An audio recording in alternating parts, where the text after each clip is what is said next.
السلام عليكم ورحمة الله وبركاته. halkan waxaan ku diyaarnaa barnaamij ku saabsan masjidka magaalada Lukin oo ay culimadu ay wadaan. marka barnaamijka waxaan ku soo wareejinayaa Ibrahim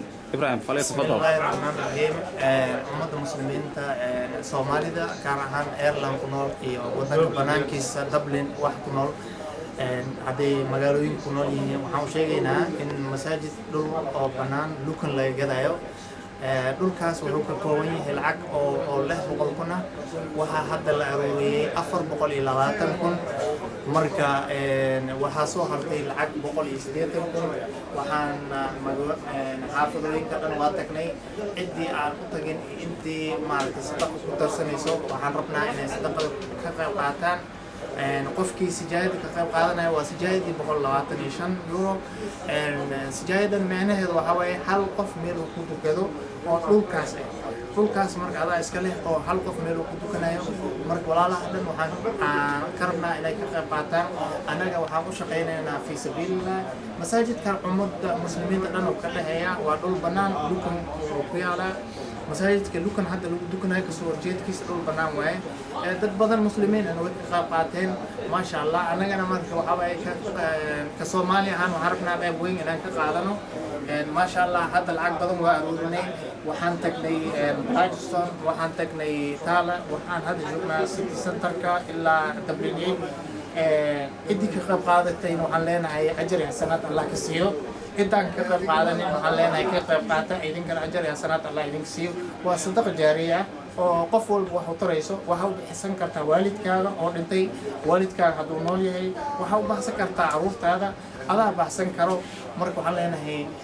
ku soo dhawaada waa meel oo dadka dhan ay dan u tahay waxay anfici doontaa hataa caruurtii hadda la dhalo generation marka waxaan leenahay waa idin duceynaynaa dhammaan dadkii masaajidka oo ka qayb qaatayna way duceynaynaa masaajidkan dadka oo maamulkiisana waxaan leenahay dadka dhan haloo duceeyo wadankiina waa u duceynaynaa dadkiina waa u duceynaynaa waayahay masjidku wuxuu ku yaalaa magaalada Dublin gaar ahaan xaafadda Lukin dalkan Ireland marka maxaad soo jeedin kartaa dadka kale Soomaaliyeed ee ku nool wadamada kale Yurub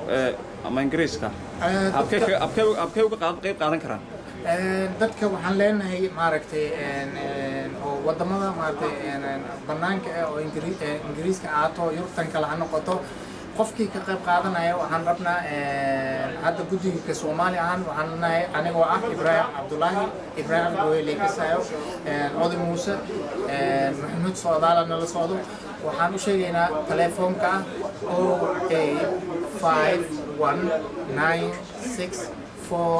5196465 marka telefoonkaas hadda soo wacdaan waa idin ku celinaa waxa waaye